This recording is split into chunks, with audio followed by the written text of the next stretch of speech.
In the last video, I showed you how to add descriptions to parameters in Amilious Console simply by using the description command. And for example, I can do the name of the video like this.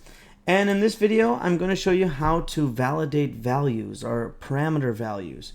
So we can do this using a valid values attribute.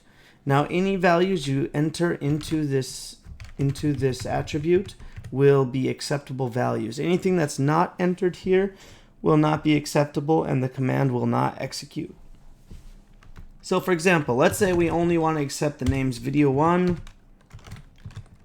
video 2, video 3 as names. Only these values are valid. We don't want any other type of video name. Only video 1, video 2, or video 3.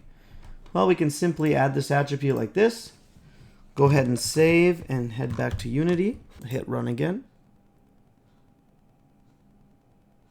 If I hit F5 to open our console and go to our YouTube test commands and our YouTube command, if I try to enter some random value, it's not going to work. Now if I do it again, and this time I select one of the options here, the command will execute. So this can be used for multiple different situations. Please keep in mind that this selection of options or valid options will automatically be all the values for an enum. So if you have an enum type in your command as a parameter, all the variations of that enum will be valid. Unless you use valid values, then you can specify which enum values are acceptable.